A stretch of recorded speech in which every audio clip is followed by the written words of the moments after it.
Welcome everyone to the first episode of our podcast, Time to Shine, or AKA Two Birds, Two Blokes and a Mic. And this is produced by Fujitsu Pride, and hopefully our friend Liv over here will be able to tell us a little bit more about what to expect and what's coming in the future and coming today. So we've decided to do this podcast because we think it'll be a really good way to help educate other people, as well as bringing awareness to different issues and topics that we face in the Pride community. It'll also be a lot easier for us to kind of celebrate Pride achievements together and spotlight diversity within Fujitsu and Pride. And we'll also be able to highlight any upcoming events that we're running as a network, and hopefully it'll just give you another way of staying in contact with us and engaging with us. So you can expect a new episode maybe every 2 to 3 weeks, maybe monthly. Usually we'll just kind of chat about what's been going on inside the Pride network or general wider community, or just what we've been up to ourselves. Awesome, thank you. John, you've got a beam of light right down your nose. There's a spotlight on me. Oh, is it? It's a god ray. I thought it was going to get beamed up to the Starship Enterprise. Baby, beam me up, Scotty. Who knows? The aliens are taking you back home. I'm not due for that yet. No. Soon, but not quite yet. So what can we expect in this podcast besides the odd dog? I mean, from my point of view, you might get a cat walking across in front of the camera. Watch out for the door behind me. There may be a topless man appearing at some point. He always seems to turn up at the most inappropriate times on calls and bits and pieces. But yeah, some people quite like it. So yeah, I haven't planned him to come in at any point, but yeah. Standard Zoom live. So we normally have dogs barking in the background, and you shoo them out into the garden or something. Rohan, any interruptions or anything from your side? I'm not expecting anything. The delivery man has been, and as for my pussycats, they're fast asleep thanks to half an Actifed tablet. Only kidding, SPCA. Well, my Morrison shopping's already been as well, so that's also. Okay. So I don't have to keep on looking out the window to see if it's all right. I'm quite sad. Go on. I'm quite sad because Mel, your dogs have like stopped their little grumbling. Oh, shh. They're getting anxious though. Ghost. Have you got any children or unexpected visitors, Liv, that might just there? No, because I don't have any pets. Okay. What would you like to have as a pet? I really want some rats. They're very friendly, okay? They're really friendly, really cuddly, very intelligent. Keep telling yourself that, yeah. One day I'm going to convert you all to rat lovers. They're supposed to be really good pets. They are, but they They're don't not like your common garden rats that your cat brings in. Yeah, no. Not like sewer rats, like responsibly bred rats, which have been vaccinated. Actually, my little buddy brought in a baby rat the other day, and I did have a rat in the kitchen while UB40 was playing. What are you going to do? Well, the dogs appear now. Oh, bless. Yeah, but Mel's on mute. That means we can't hear them. They're not making a noise. You're all right. They're just kind of, yeah. So, Liv, how are you finding your time with Fujitsu? You've not been with us that long? No, I've been here 4 months. I'm part of Junior Talent Cohort 2020. So I've only been here 4 months. I'm very much like the baby of the group, I guess. Youngest and shortest time in Fujitsu, yeah, definitely. But I thought you were actually just going to stop at shortest, and I was like, yeah, probably. I probably am the shortest. You might be the shortest. I don't know how tall you are. 5'3" if we round up. Okey-doke. Oh, you are short. Yeah. I was like really tall, like in year 6 compared to everyone else, and then I just stopped growing, and I watched everyone else grow upwards past me. It was really sad. I think my mum put me in a grow bag. Yeah. How tall are you, Val? 5'12". Oh, get out. That'll be 6 foot then, yeah. Hmm. I always aspired to be 6 foot. I always wanted to be 6 foot, but never quite made it. I I thought- cried once I went past 5'9". I thought you were 6 foot, John, and you with your heels on. Bit taller with my heels. 5'8" flat foot, which is 180 centimeters in new money. Yeah. What about you, Rohan? I'm 5'10.5" inches. I know it's 178 centimeters. Oh, we're about the same then. Not bad. Well, I'm a flipping giant compared to you lot. Yeah. Great. You are.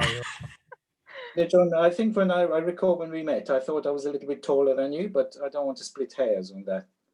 You were wearing the heels that day. You had your Cuban heels on, did you, Rohan? Did you have your Cuban heels on? You did. Yeah. No comment. I didn't have a hope. My dad was 6'6" and my mum was 5'10". Yeah, you would expect to be quite tall then at that point. So my brother's 6'4", 6'5", something like that. Wow. Yeah. You were doomed basically from the start. So, Liv, what does junior talent mean? I mean, in Fujitsu, what does that look like? Well, apart from looking like you. this I am the beautiful face of junior talent. No. I mean, it's basically just like a cohort of the graduates and apprentices that have come in for the year. So there's like, I think like 100 of us maybe in total, if you count across like all of Europe. Okay. It's probably around, probably a So bit do you more. apply for a job in junior talent, or is it Yeah, a program it where you was can do like- things? No, it was like basically applying like for a grad scheme. Oh. So it's like we get a fixed 2-year contract under the grad scheme, and then we'll graduate from it. Graduate from the grad scheme. Cool. Yeah. But you come in with a master's. I've been stalking you. You come in with a Pick me up, fantastic master's, but if I came in just with a, I don't mean just with a because that sounds wrong, but if I came in as a graduate straight from doing an undergraduate, BA or something like that, is the scheme the same? Is it different because you've gone to that Pretty higher level? much. Like the only difference with like the junior talent is between like the apprentices and the grads, but like it's basically like all the grads kind of come in on the same level or treated on the same level, and then you've got the apprentices who obviously are like doing their degree at the same time. Right. That's So cool. where are you hoping to go with it? What's the aim? You know, wherever Fujitsu decides to take me. It's quite early in your career, isn't it? So you could aspire to be the head of UK and Ireland or NWE or something. John's spoken it. It's happening. It's been spoken into existence by John. Therefore, So when you graduate from the grad scheme, you will be head of NWE. yep. Maybe. Don't quote me on that. I mean, I joined Fujitsu back in 2003. I qualified from college with a BTEC National Diploma in photography, which is nothing to do with what I do now. I've always been good at maths, so falling into sort of project finance is quite good. But I actually got into computing and looking at IT when my mum actually paid for me to do a course at college. So I did the European Computer Driving License, ECDL. I did that. And it was Hold on. Why did they call it a driving license? I don't know. It was just a qualification for it, really. And I think it was a 10-week course, and you did 2 hours a week or something. And I flew through it, so I then did another couple of things on top within the same course. I went to Manpower, and then got taken on as a temp, and then got taken on by EDS, and then tupied over to Fujitsu, and say 2003. So yeah, 18 years this year. Is Manpower still a thing? Doesn't sound politically correct. Possibly not. Person power, superpowers. I don't know. I think It was manpower at the time. I think that company's folded, hasn't it? I'm not sure. Rebranded, I'd say. It's one of those I don't need to use it, so I kind of forgot about it. So what do you want to do when you grow up then, John? When I grow up, what did I want to be when I was a kid? I think I wanted to be a fireman. No, I meant when you grow up, now. When I grow up now, what's the aim? I have no clue really. Staying in the world of finance because it suits me really. I presume, Mel, when you mean John grows up, you mean he goes beyond 5'8" to 5'10". That's exactly it. Once he's taller than you, Rohan. Yeah. As you're older than me, Rohan, you'll probably start shrinking before me, so I might be taller than you at some point. Got his claws out today. So what do you want to do when you grow up, Rohan? Well, when I was at school, I wanted to be a pilot. Pilot? Yeah, the aircraft. Like of a plane? Like Yeah, yes. One of those things. Yeah, I want to be a pilot, but then in those days you had to have perfect eyesight, and of course I was short-sighted, so I didn't qualify, and so I thought I'd go try to be a RF pilot. I didn't qualify for that either because I couldn't swim, so it was a non-starter. And then I thought I'd go into air traffic control, but that didn't happen either. So anyway, so I've ended up in Fujitsu. So Stuart beat you to that with his headset. Yeah, watch the by visibility video. You'll understand what I mean. Nice plug for it there. Yeah. Gosh, air traffic control is a hard job. Yeah, and I saw. I think you work like 2 hours and then get an hour off. Yes, you have to concentrate that much, isn't it? It's really, really short shifts. And I think I saw a documentary as well about when I was, I think, in secondary school about air traffic controller who it was based on true story that caused an aircraft because of misjudgment, caused an aircraft to crash. And I thought, I don't know whether I could live with something like that. So I decided to do something different. It's a lot of responsibility. So you went to Fujitsu? Yeah, and that was very different. In a good way, of course, everyone. It's a bit of a change from being a pilot to being a service manager? Service delivery manager, yeah, which is what I'm now. But when I started in Fujitsu 22 and a half years ago, I started in data centers. But actually, funnily enough, I've ended up back in data centers, albeit in a totally different capacity and in a totally different area as well. But in between, I've had lots of different challenges and opportunities, all of which I have embraced and relished and enjoyed immensely. Yes, anyway. And how about you, Mel? Moving on swiftly. Leaving it to me. I wanted to be an architect. Oh, funny you should say that. Actually, that was when I was 6. I wanted to be an architect. And do you know what? My teacher at school said, why do you think you'll make a good architect? And I said, I would build really nice things with Lego. And he said, that's no reason. I loved Lego. I love Lego.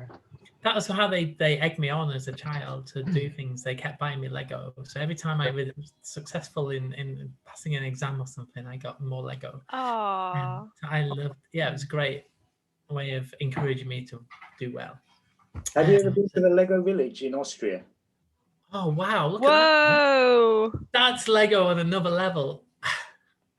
How long did that take to build? It's not mine, it's Paul's, but yeah, it's very dusty. It's been on top of for ages. Yeah, I've got quite a lot of Lego, but nowhere to store it, so it's in the loft. Well, my mum gave it away, but It's a very creaky chair as well. oh, nice. Sorry about that. I'm kind of doing architecture now, but not the architecture I plan to do. I mean, I plan database architecture. Yeah, I planned to be a house architect, and I did some. Well, what it was I just wasn't very good at physics and chemistry at O level, So that's how old I am. I came back into GCSEs, but yeah, it just took a different turn, and I went around the houses and then came into IT. So Mel, if ever you want to resurrect your architectural desires, I do need to think about a loft conversion. Oh, okay. Yeah, sounds good. I thought you were going to say to me you wanted you to design you a new garden shed. No. I need someone to design me a loft a room in the loft which is a bit sort of quirky. And Mel, you come across as a very good person. Very good at breaking problems down. No, don't break the house down, though. We're all a bit quick, Can't yeah. promise that. Got an A in demolition. No, don't call us. We'll call you. I'm going to say something about having a couple of marriages behind me, but then what? Anyway, We composure. like to digress, don't we? It's all good. It's all good fun. So why did you stay in Fujitsu?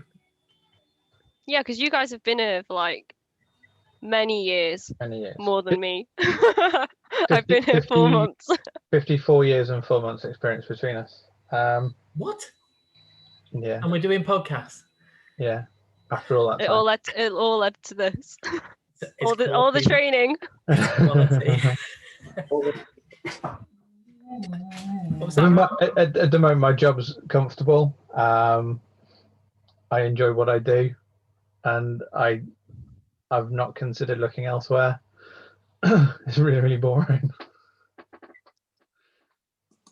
Rohan? Well, for me, it's quite simple. No one else, I don't think, will have me. So I am here with you. I don't think that's true. I think, it's probably more about the fact that, you enjoy the team you work with. Yeah, I mean, to be honest, Fujitsu has been very good to me. I've enjoyed my time here at Fujitsu. It's given me a level of flexibility and autonomy that I realize I probably wouldn't have in another working environment. So I am really grateful for the opportunities I've had in this company. And are you reading the recruitment app manual there? No. Oh. It sounded very like something like a piece of literature you'd send out to potential candidates. Does being part of Fujitsu Pride help? Because it's certainly given me focus over the last year. I mean, Fujitsu Pride is a breath of fresh air, and I have enjoyed my time, and I have got to meet some nice people outside this little forum of 4 we have here. And yeah, I think sometimes the Fujitsu Pride has actually kept me in the sane and narrow. Yeah, so thank you everyone, on all 4 of you, and even those who have been here 4 months. Definitely. And Mel, you've obviously been leading Fujitsu Pride for a while. What brought you into that role? I could say there's nobody else, but There's nobody else for it. I think you took over from Justin and Caroline, didn't you? Yeah.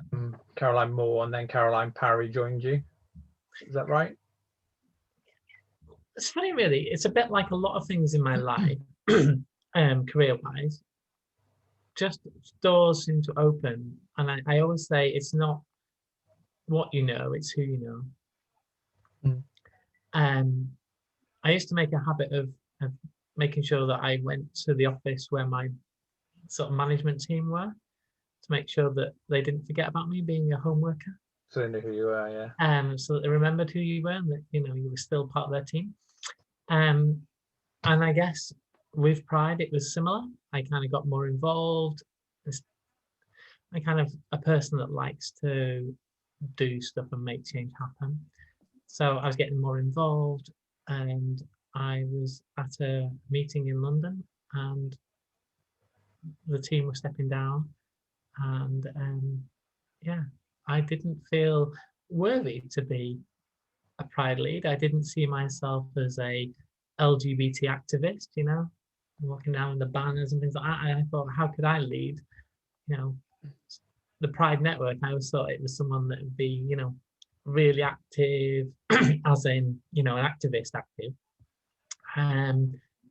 But I think, you know, we've moved to a different place as a group. And I think rather than banging down sort of business doors, I think now we've got that acceptance within the business, and it's about making changes in different ways and bringing people on board and bringing people on that journey. I think my networking skills kind of just came in at the right time to do that. Sounds good. And obviously you've got myself and Rohan supporting you along this leg of the journey. We hope we provide you with some of the support you need. I know we like checking stuff. I do starters for 10, and Rohan checks everything over with a fine-tooth comb, and you sit in the middle and fill everything in. So so I think we work quite well as a team, and we've got our extended team as well, which now Liv is a part of.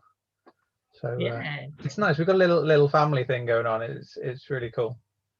Yeah, whether Liv like or not, she's part of this happy family now. Right, Liv, how did you hear about Pride, and what made you get involved? Honestly, like, I think our induction was really good at giving us lots of information. So like our first week, our induction week, we actually had Karen come in on one of the mornings, and she talked about like the D&I stuff that Fujitsu has going. So I was like, okay, I know there's a Pride network. I'm definitely joining.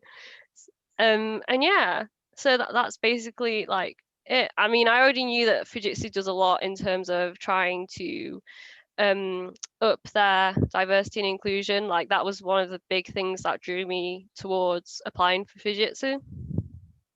So I knew, like, coming in, like I knew there was a good community here. That's a really interesting fact that you just said there, was it was part of your choice. So where had you, just explore that a little minute, where had you sort of found that information? Have you never looked, like, just on the Fujitsu website outside of Connect? Yeah. Oh, okay, so you actually looked because you wanted to apply, and so you looked and it was on there. Yeah. Okay. It's like that's like the number one thing you have to remember when you're doing job interviews. Research the company. You see, but that's something from your time. So, like when John, Rowan, and I joined Fujitsu, well, it might have been a website, but it definitely didn't have anything about diversity and inclusion around. I'm speaking to myself here, but would you agree, John? I think so, yeah. Rohan? I had no clue. When I started working, we didn't have, when I started working live, we didn't even have an internet. Exactly. Yes. Wow. Two pieces of string and a cup. No, 2 cups and a piece of string. Is that the subtitle of the podcast? 2 pieces of string and a cup. And that goes back to what John said about me being a little bit older than him. Only a year or 2. I was 7. Wait, why are you dissing yourself, Rohan? So just comparing and contrasting with that, you know, so what attracted you to Fujitsu as opposed to any other IT provider? Are you asking me, Mel? Yeah, why not? Why not? Yeah, well, because I felt I had reached the ceiling. I knew what I wanted to do as my next role when I was working at the London Borough of Barnet. And if any of you actually do live in the London Borough of Barnet and were there between 1990 and 1998 and received a council tax bill between 1995 and 98, and you like the look and shape and feel of it, I did it. Did anybody like that? But anyway. Thank you for sending us bill. Yes, and not that I live in Barnet. Yeah, and if you didn't pay up, why didn't you do that? But anyway, that's another podcast. But, were you knocking on the doors getting the money or not? No. In the IT department, doing the computer operation. So I wanted to move into a operations controller role, is looking after the mainframe operators. But the guy who was in that role, I knew wasn't going to move on, and I wanted to look for opportunities elsewhere because I felt I was ready for that next position. And thankfully, Fujitsu was kind enough to give me that opportunity. Cool. And I'm here. Wow. So mine's a bit more simple than that. I joined the agency. They had the job going. I was given the job. So I wasn't really looking for companies to work for. So it was EDS at the time, a big employer where I was, and got my foot in the door that way. And in theory, John, because you TUPE'd across, you've only been really with one employer for all your working life, haven't you? Since 2003. Oh, what did you do before then? Well, but I thought you did temp jobs. So factory work and retail and hospitality. So usual stuff that people do after college and things like that. Mm. Yeah. And my first job was with Debenhams, and that's just closing now, so that's quite sad. Aw. Fond memories of Debenhams, but hey, there you go. For some reason, "Are you being served?" popped into my head when you said Could I've you got do that? on DVD somewhere. John, could you just say first floor, haberdashery, menswear? First floor haberdashery, menswear. Not haberdashery. I don't even know. How about what? Haberdashery. That wouldn't be on the same floor as menswear. Oh my goodness, you've got everything up behind that. The complete package. Oh, John, I always knew you would have the complete. But that's also for another podcast. Oh dear. So how long have we got left on this one? Do we need to talk about what's going on for History Month? Who's going to do that? Yeah, let's talk about History Month. Liv, do you want to? Yes. So February is LGBT plus History Month in the UK. We've decided this year that for each week we'll highlight a different letter of LGBT. So that the first one is lesbians, and the newsletter that's just gone out has got a little leaflet on it with some information and a guide to allyship for lesbians. So we're going to be sending out more of those coming up throughout the month. We're doing the gay, bi and trans communities, so look out for those in your inboxes. If you do miss our emails or they just get buried, because we all just are buried in emails these days, don't worry, because we'll be updating the Connect page as well as the Yammer, so keep an eye out on those as well. What else have we got going on? We've also got the Media Club. We're going to be watching Pride, which is a British film from 2014.